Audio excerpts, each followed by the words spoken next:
Spiritual Teaching 236. Love each other. 1. Welcome to me, the weary, the afflicted, the sad, the sick, the sinner. Because I come to console you, to heal you, and to forgive you.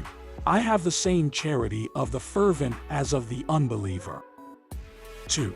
To the weary I say, come, I am going to free you of the heavy burden that you carry, so that you can carry the cross you will take on this path traced with my love. 3. To the sick person who has lost all hope of health, I will heal him and raise him up to true life. 4. Spirits and flesh, I have been healing you, because my charity descends to heal alls. 5. I have always looked for you, and in the moments of trial I have clearly manifested myself. Remember that in the lonely desert, when hunger threatened the people, I sent you manna as a message of love. If thirst embraced the people, I made the rock open and a spring gush from its entrails, to kindle faith in hard hearts. 6. Don't you think that this need for love, peace, and truth that you present to me now is hunger and thirst for the Spirit? Don't you think that my word at this time is the manna and the crystalline water that I send you to ignite your faith and encourage your heart on this journey that reminds you of the desert of the first era? 7. Even feeling my proofs of love, many remain with their hardened hearts, and that is why walking for them is longer and heavy. 8. Understand that whoever does not know how to receive my charity, neither will be able or will know to give it on your way. And I have sent you to earth, not only so that you receive my benefits, but so that you take my charity to the hearts of your fellow men. 9. Blessed are those who are surprised by bodily death in the practice of charity, because their spirit will find its home, since on this earth you are foreigners. 10. If when you arrive in my presence, you show me your nicked or broken sword, I will bless you because you fought bravely. Some will arrive earlier, others later, but the coming and going of the spirits will continue until the last one reaches their mansion in eternal peace, having fulfilled its mission. 11. Now I find myself testing those who will no longer return to this earth. Meanwhile, the world will remain a dwelling place for men, women, the elderly, and children who purify and refine themselves to get one step closer to perfection, to find yourself ready at the moment of the call. 12. Feel my caress, you who have raised your spirit to hear me in infinity. 13. Once again my communication is with you. 14. A message of love I send to the world, a message of forgiveness for this humanity that is unknown. I want men to love each other with the pure love of the Father. 15. To you, who are learning from me, I will appoint messengers of this love, because you will know how to leave behind a trace of charity and brotherhood among your fellow men. 16. Each spirit sprang from a pure thought of my divinity. That's why the spirits are the perfect work of the Creator. 17. After the material work was finished and the earth prepared to give you shelter, I sent the first spirits to incarnate in human beings. If for moments the spirit has been lost in the crossroads and in the depths of the material world, as a pearl is lost in the depths of the sea, the Father, who does not withdraw from any of his children his charity, extends its help to rescue them, putting in his way the necessary means to achieve his elevation. 18. You have been rescued, and in this time when humanity is lost in the abyss, I will bring to men through you this message of hope and faith in salvation. 19. Your word will imitate mine, which has been like a fine chisel, incapable of wounding your heart. She has been caressed. That is why, as you listen to it more, you feel that it is giving you back the lost brilliance, because each time you are more understanding and more spiritual. 20. This doctrine, which for revealing the spiritual is called spiritualist, is the path traced to man, by which he will come to know, serve, and love its Creator. It is the book that teaches men to love the Father in their own brothers. Spiritualism is a law that dictates the good, the pure, the perfect. 21. The duty to abide by this law belongs to everyone. However, it does not oblige anyone to comply with it, because each spirit enjoys freedom in his will, so that his fight and all his actions, when judged, can be taken into account as their own merits. 22. See then that this doctrine is the flame of divine love that has illuminated and warmed from the first until the last of my children. 23. For you to come to understand, feel, and live these teachings, I have waited for your spirit and even your understanding. Have all the lucidity necessary to interpret my revelations of this time. 24. Today your spiritual evolution is great, as well as the capacity of your mind. If not, I would not have called, because by not understanding me, you would be confused. I have given your lips the power and gift of word, so they know how to express and interpret spiritual knowledge and inspiration. 25. In the greatness of my doctrine, the human mind has never intervened, just as in this time when I speak through the mouth of the human spokesperson. The essence of the word that flows from his lips does not belong to man. 26. The path of the Spirit begins and ends in me. That is the one that the Master comes to teach you again. 27. Whoever has achieved some spirituality through his perseverance, evolution, and love of the Father's lessons, he will be a spiritualist even if his lips do not say it. 28. Whoever has faith and elevation in his actions will have to reflect what his spirit possesses. 29. This world that churns in a whirlwind will reach its maximum of confusion and then gradually enter into an era of perfection. 30. Before the end of the year 1950, you will have many events to contemplate. Nations engaged in wars, new doctrines, conflicts, and calamities. You know that all of them are the signs that mark the departure of my word. Signs that will later be recognized by humanity, such as the indication that the Master was among men in the announced time. And this word of which I have made you trustees will transcend, will reach many hearts, because the truth, the perfect truth of it, cannot go unnoticed. She will unleash a time of evolution and spiritual rebirth in the world. 31. If man were weak to announce that time, nature with his voices will testify and awaken the lethargic. But in everyone who prepares, it will be the voice of the Spirit that will speak of an era that is about to arrive among humanity. 32. Then those who thought themselves strong men in the world will feel weak. The mighty will see their might lose, and those who by their humility were considered weak will be the strong by the strength of their spirit, by their ability and understanding, because the spiritual will then predominate. 33. Understand my word, that I give you my light so that you reach the end. 34. I come to you through the path prepared by Elijah, to illuminate with my light the beloved Son who is humanity. I do not come to judge your faults or to contemplate your stains. I only come to turn the ignorant into my toddler and the toddler into my disciple, so that tomorrow you all become teachers. 35. Since you have such a delicate mission among humanity, you cannot walk like the blind, nor remain ignorant, nor show weakness. Meditate and you can understand your responsibility. Get ready because your spirit will have to show the Father the fruit of his mission. But calm hearts continue listening to me as I find myself speaking through human understanding. 38.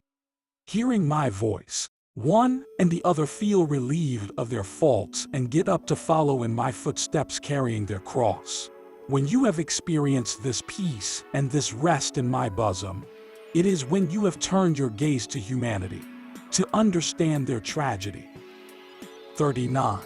As you eat the bread of eternal life at my table, you think of the spiritual hunger of your brothers.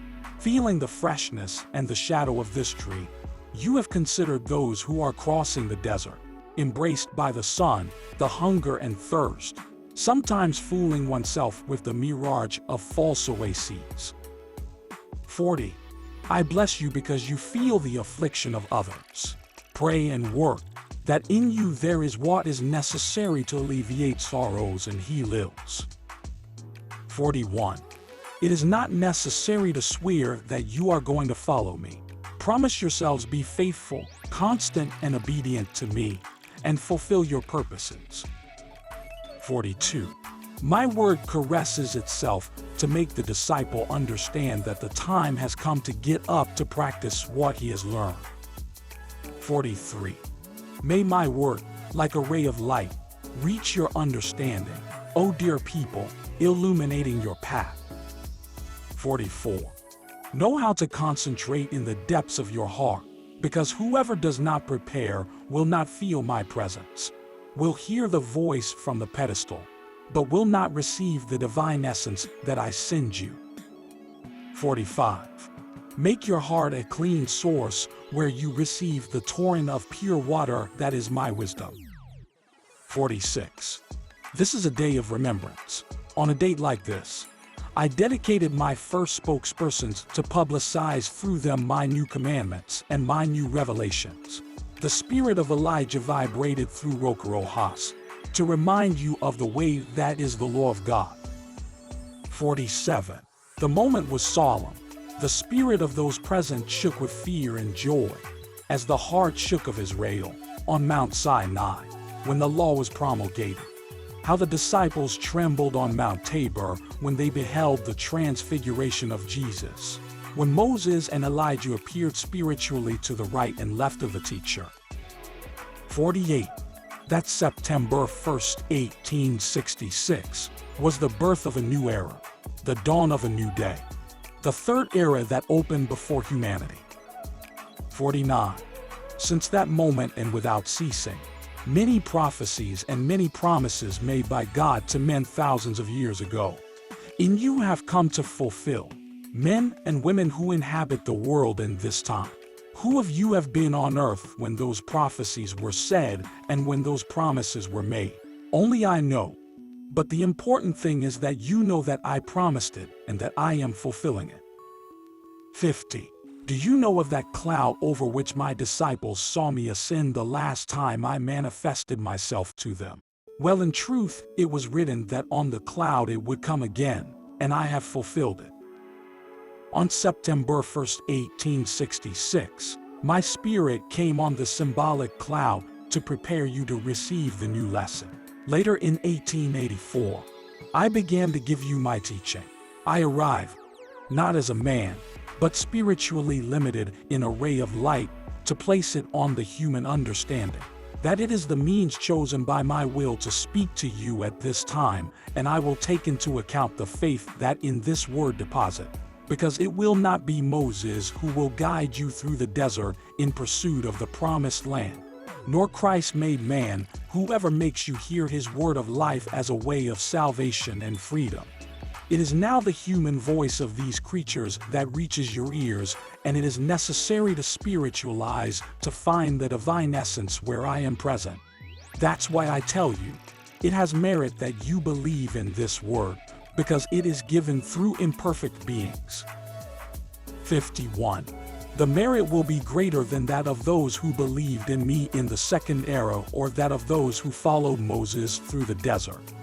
But you will not lack guidance for a single moment, since my word has not been vague or imprecise, but a definite doctrine and perfect. Furthermore, the spirit of Elijah will always watch over you, who came at this time to awaken the world and to prepare the roads, so that the spirit of humanity will arrive before my spiritual presence. 52. Blessed people, may this moment of remembrance be a joy for your spirit, and also a meditation on all these lessons that I come to give you. Prepare your understanding and open your heart, so that in them I can deposit my grace. Forget for a moment the vanities of the world and come closer to me spiritually. 53. You are going to listen once more to my word through a human spokesperson, who, although chosen by me, is not superior to you, or is he divine.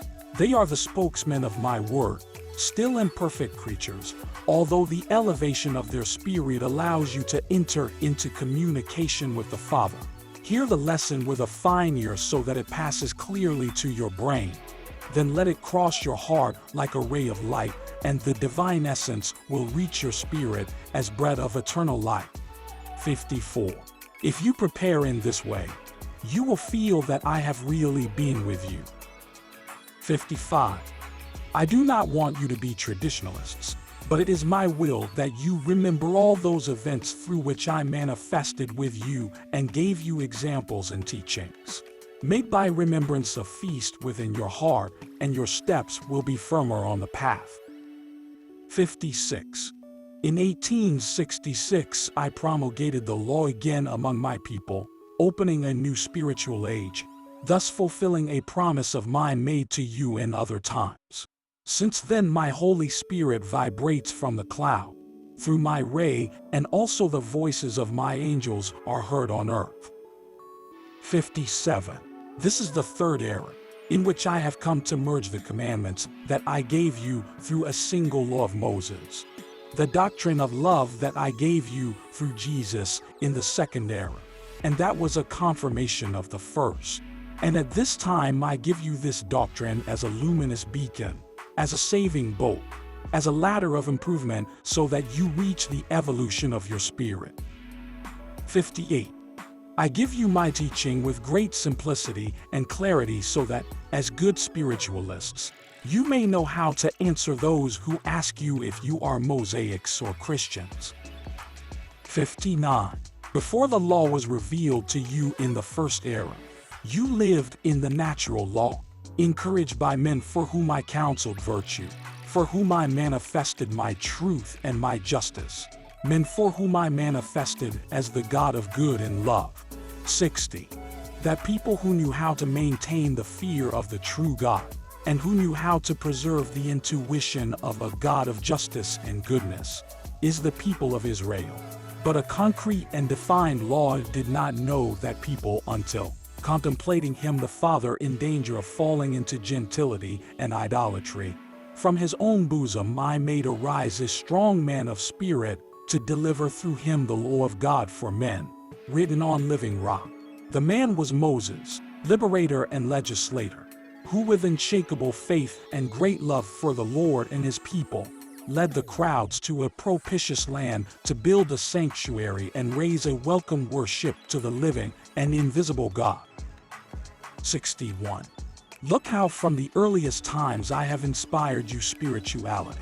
With the promulgation of the law on Sinai, the first era culminated before humanity.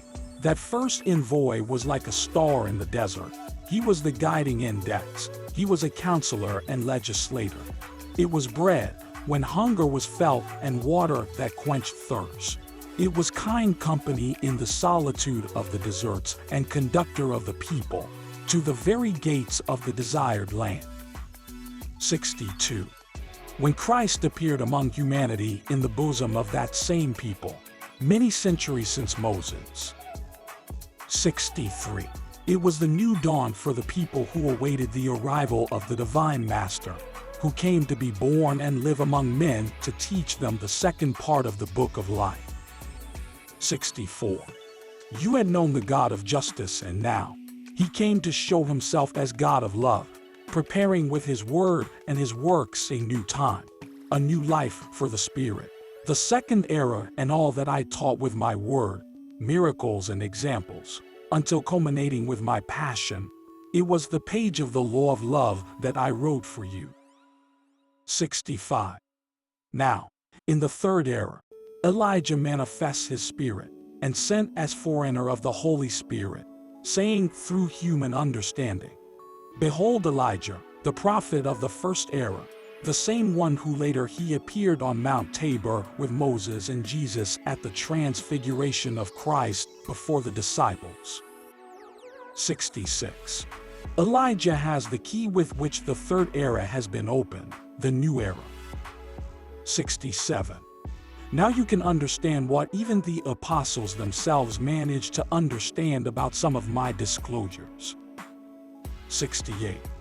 Elijah is the ray of God, with whose light he comes to dispel your darkness and to free you from the slavery of this time, that is that of sin, and who will guide your spirit through the desert until you reach the promised land in the bosom of God. 69. These are the three envoys by whom you have received the law and the maximum revelations. 70. This has been a time of light for you, in which you have had the revelations of past times explained and announced the prophecies of what is to be. 71. But this time of my communication through the understanding of the spokesperson will soon pass, and a time of grace and spirituality in which he who prepares himself will be able to converse with me in a spiritual way. 72.